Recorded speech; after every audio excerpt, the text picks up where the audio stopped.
अस्सलाम वालेकुम स्टूडेंट्स। आज हमने जो टॉपिक शुरू करना है वो लीनियर इक्वेशन का, वो हैं स्टेटमेंट के क्वेश्चंस या वर्ड प्रॉब्लम्स। ठीक है, यानी कि वो वाली प्रॉब्लम्स जो कि हमारे पास बेसिकली होती हैं, वर्डिंग में लिखी होती हैं और हमने उनकी इक्वेशन बना के तो उसको सॉल्व करना होता है। ठीक है, हमने वो क्वेश्चन सॉल्व करने हैं। बुक से बता देती हूँ क्वेश्चन हमारे कहाँ से स्टार्ट हैं। क्वेश्चन नंबर 1 और 2 हमने जो है वो पिछले लेक्चर्स में कर लिए थे। आज हमने क्वेश्चन नंबर 3 शुरू करना है। ये सारे जितने भी हमारे पास क्वेश्चन हैं, आज हमने क्वेश्चन 6 तक करने हैं। ठीक है, उसके बाद नेक्स्ट क्वेश्चन देखेंगे। फिलहाल यहाँ तक हमने ये 4 क्वेश्चन हमने सॉल्व करने हैं आज। इसमें ये जो सारे क्वेश्चन हैं ये स्टेटमेंट्स में लिखी हुई हैं। अब ये स्टेटमेंट्स हमने क्वेश्चन में पुट करने हैं। वो कैसे करने हैं, उनको करने के लिए मेरे पास कुछ हिंट्स हैं जो मैं पहले आपको वो बताऊँगी, फिर हम क्वेश्चन सॉल्व करेंगे। ठीक है, इसमें यहाँ पे देखिए तो क्वेश्चन है, find out the 2 consecutive integers whose sums are 99।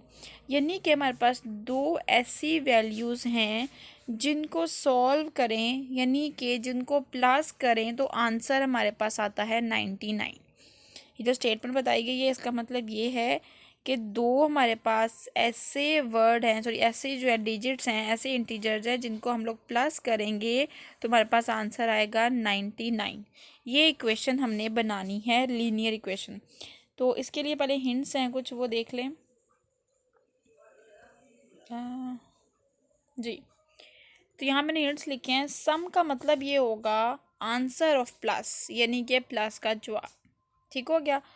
यहाँ पे इधर में लिखा है is and are. Is and are का मतलब होगा इज़ इज़ इक्वल टू, यानी कि हमारे पास यहाँ जो स्टेटमेंट है,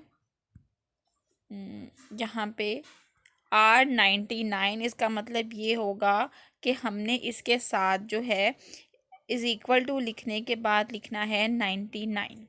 ठीक हो गया।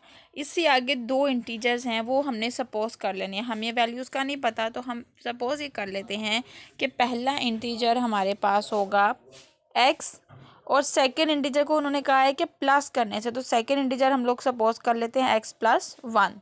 ठीक है, कि हमने जो है एक इंटीजर में दूसरा इंटीजर प्लस करना है तो हमारे पास आंसर हो जाएगा। यहाँ पे जो इंटीजर होता है इसका मतलब होता है मुतगय्यरात, यानी कि एक्स वाई वैल्यूज़, इनकी हमें वैल्यूज़ का पता नहीं होता कि इनका आंसर क्या है, तो इसको सॉल्व करने का जो मतलब होगा इसको हम मुतगय्यरात या इंटीजर्स कहेंगे। तो हम लेट कर लेते हैं। ठीक है, सपोज कर लेते हैं कि हमारे पास जो पहला इंटीजर है वो x है और सेकंड इंटीजर हमारे पास x+1 है। इन दोनों को हमने सम करना है, यानी कि प्लस करना है, तो हमारे पास क्या आ जाता है 99। तो ये इक्वेशन लॉजिकली हमारे पास बन जाएगी। x प्लस, दूसरी को हम ब्रैकेट में लिखेंगे x+1, क्योंकि ये सेकेंड इंटीजर है। सेकेंड इंटीजर हमारे पास ब्रैकेट में होता है, फर्स्ट भी ब्रैकेट में हो सकता है, लेकिन यहाँ पे क्योंकि ये अकेला है इसलिए हमें इसको ब्रैकेट में लिखने की ज़रूरत नहीं है। उसके बाद हम लिखेंगे +99। अब ये इस ब्रैकेट को सॉल्व कर लेते हैं तो हमारे पास आ जाएगा x+1। अब यहाँ पे ये जो दो x हैं हमारे पास, x+x है, इन दोनों को प्लस कर लेते हैं तो हमारे पास आ जाएगा 2x। अब ये जो 1 है, इस 1 को हम ले जाते हैं इसके पास, ये यहाँ पे 1 प्लस में हो रहा है तो इस साइड पे हो जाएगा माइनस में। ठीक है, इस तरफ को आकर ये माइनस में चेंज हो जाएगा तो हमारे पास आ जाएगा 98। ठीक है, क्योंकि हमने 99 में से 1 को माइनस किया तो हमारे पास आ गया 98। अब नेक्स्ट स्टेप में हमने ये देखना है कि हमने x की वैल्यू को फाइंड आउट करना है, तो x को अकेला करेंगे तो x का जो 2 है वो चला जाएगा इसके पास, तो हमारे पास आ जाएगा 98/2। अब इनको आपस में क्रॉस करेंगे, यानी कि 2 1 ज़ार 2, 2 4 ज़ार 8। ठीक है, तो टच पे लिखा नहीं जाता। 2 4 ज़ार 8 और 2 9 ज़ार 18, यानी कि 49 हमारे पास जो है वो आंसर बन गया है किसका, एक्स का। अब देखा जाए तो हमारे पास एक्स की वैल्यू आ गई 49। अब पहला जो हमारे पास एक्स, ये वाला एक्स था, ये तो ऑलरेडी हो जाएगा 49 के बराबर। दूसरा जो हमारे पास एक्स था वो x+1 था। एक्स में यानी कि वो जो 49 हमारे पास आया उसमें हमने 1 को प्लस किया तो हमारे पास आ गया 50। अब हमने क्या करना है, इस 50 को अगर हम 49, सॉरी कहाँ गया, इस 49 में अगर हम लोग प्लस करें तो हमारे पास आ जाता है 99। हम इसको कैलकुलेटर से भी सॉल्व करके देख लेते हैं। तो क्लास ये देखें, हमारे पास जो वैल्यूज़ थी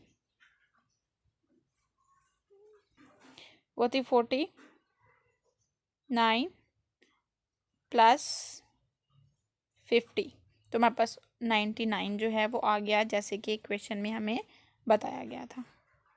ठीक हो गया यहाँ पे। ठीक है, ये क्वेश्चन हमारा सॉल्व हो गया। नेक्स्ट हम देखते हैं question number 2, question number 4। Question number 4 में हमें ये बताया गया है, क्वेश्चन नंबर 3 करना है जी। 3 सॉल्व हो गया हुआ है।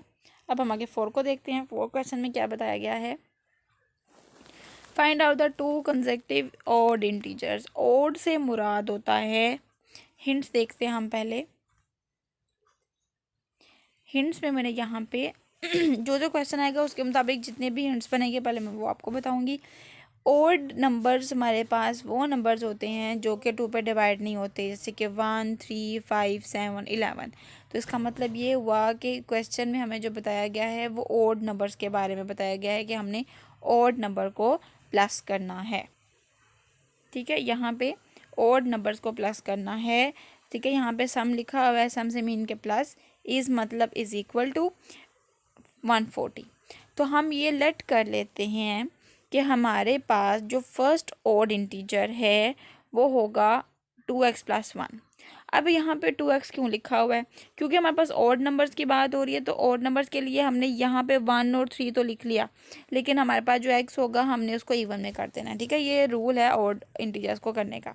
तो हम क्या करते हैं, 1 और 3 हमने जो है वो सपोज कर लिया यहाँ पे कि ये हमारे पास ऑड इंटीजर्स हैं। तो यहाँ पे कर लेंगे 2x प्लस 1 और यहाँ पे 2x प्लस 3। तो हमारे पास बन जाती है 2x प्लस 1। ठीक है, ये हमारे पास सम दिया गया है तो यहाँ पे हमने प्लस लगा दिया और सेकंड इंटीजर हमने यहाँ पे इस तरह से लिख लिया 2x plus 3 is equal to 140। ठीक हो गया। अब हमने इनको सॉल्व कर लेना है। पहले प्लस को सॉल्व कर लेंगे। प्लस को सॉल्व करने के यानी कि ये जो वैल्यूज़ है इनको आपस में हमने मल्टीप्लाई किया तो 2x प्लस 1 वैसे यानी कि ब्रैकेट्स को ख़त्म कर लिया। सबसे पहले ब्रैकेट्स को ख़त्म करने के बाद हमने जो है वो क्या करना है, ये जो 2 है और ये जो 2 है, ये 2x दोनों हैं, इनको प्लस किया तो हमारे पास आ गया 4x। इसी तरह से ये 1 और ये 3 इनको प्लस किया तो हमारे पास आ गया plus 4 is equal to 140 as it is आ गया। नेक्स्ट स्टेप में हमें क्या करना है कि ये जो 4 होगा इसको 140 के पास ले जाएंगे तो ये द प्लस में है तो यहाँ पे आकर देखें माइनस में हो जाएगा तो 136 बन जाएगा हमारे पास। फिर हमने क्या किया, 4x इज़ इक्वल टू 136 हो गया।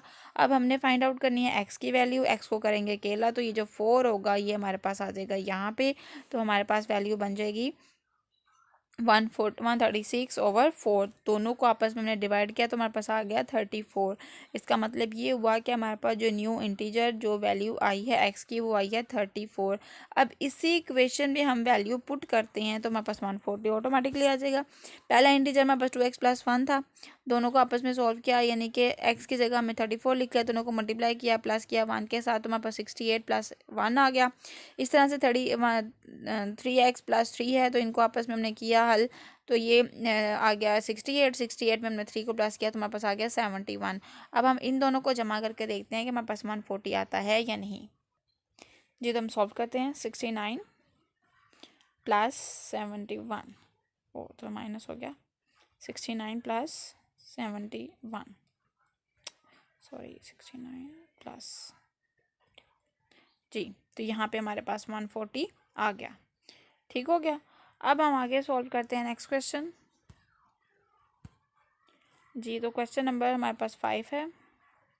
लिखा हुआ है the sum of the 2 consecutive integers is 140। ठीक हो गया। अब यहाँ पे इन्होंने एक मिनट क्वेश्चन मेन क्वेश्चन देखते हैं।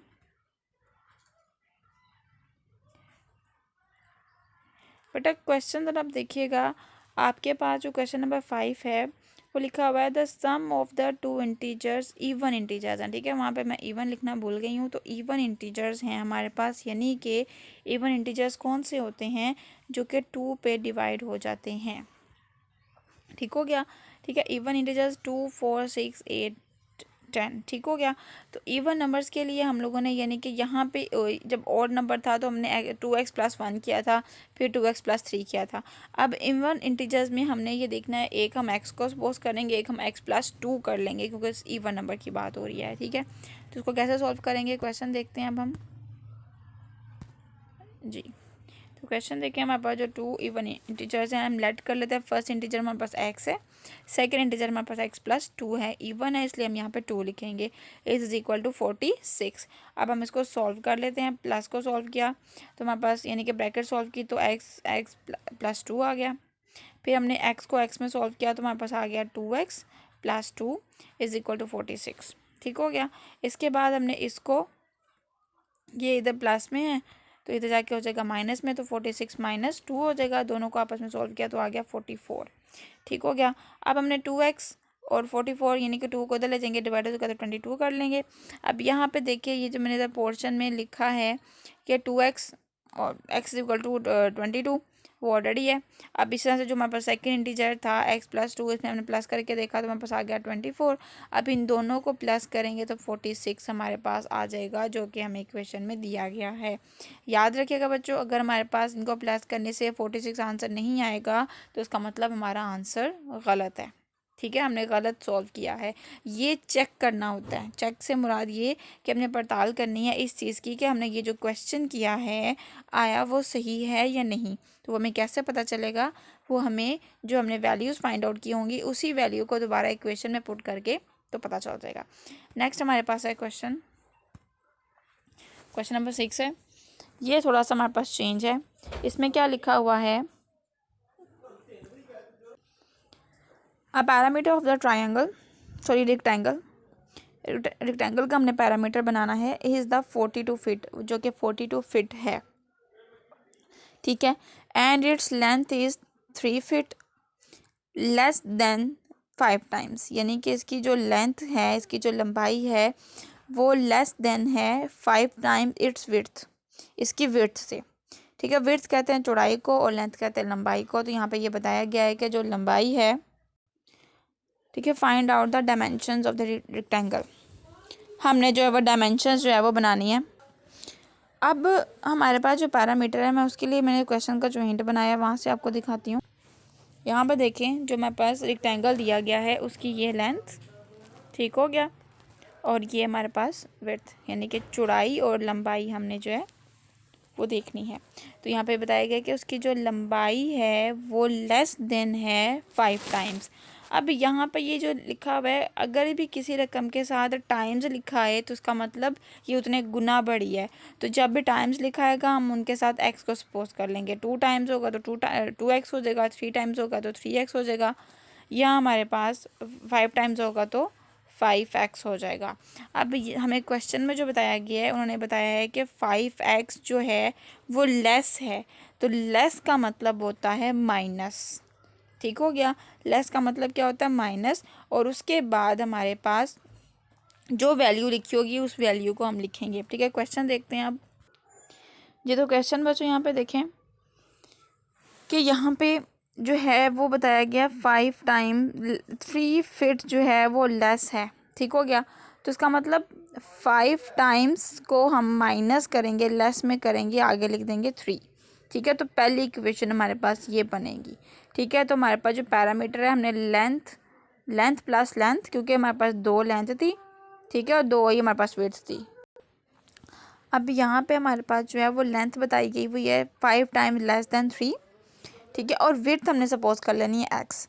अब यहाँ पे l + l w लिखा है, तो हम क्या करेंगे, l को, ये l हो गया हमारे पास विड्थ, और x हमने सपोज कर, सॉरी l हमारे पास लेंथ होगी और विड्थ हमने सपोज कर ली कि वो x है, और = क्या है 42 के। पैरामीटर मतलब कि हमें जो पूरी लेंथ चौड़ाई और लंबाई बताई है कि ये पूरा जो है ये 42 का है।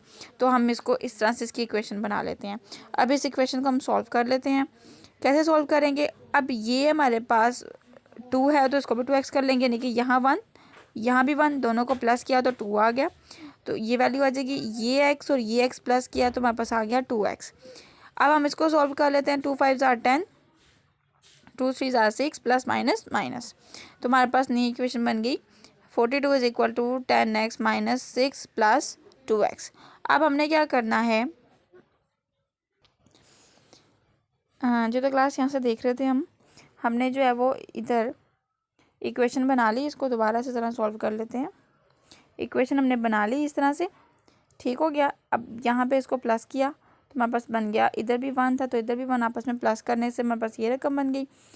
ठीक है, दोनों को अब आपने मल्टीप्लाई करेंगे। 2 5 = 10, 2 3 = 6, प्लस माइनस माइनस, तो यहाँ पे सॉल्व कर लेंगे। इसको सॉल्व करने के बाद हमारे पास ये 10 और ये 2 प्लस हो जाएगा तो 12x हो जाएगा, -6।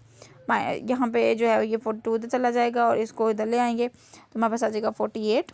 42 को जब हमने से जो है वो प्लस किया तो हमारे पास आ गया 48। अब हमने क्या करना है 12x, यहाँ पे 12 इधर मल्टीप्लाई हो रहा था, इधर आके डिवाइड में चेंज हो जाएगा, दोनों को क्रॉस करेंगे तो हमारे पास आ जाएगा 4। अब यहाँ पे हमारे पास जो 4 आया इसको सॉल्व कर लेते हैं। ये हमारे पास 5x + 3 था तो 4 की वैल्यू हमारे x की वैल्यू हमारे पास 4 है तो यहाँ पे 4 की वैल्यू पुट करेंगे तो 5 4 20 हो जाएगा। 20 में से हमने 3 को माइनस करेंगे तो हमारे पास आ जाएगा 17। इसका मतलब हमारे पास जो आंसर बना वो 17 है। ठीक है, पुट करने के अलावा आप खुद भी इन क्वेश्चंस को सॉल्व करिएगा, समझ ना आए कि तो हमसे पूछ लीजिएगा। अपना बहुत ज़्यादा ख्याल रखिएगा। अल्लाह हाफिज़।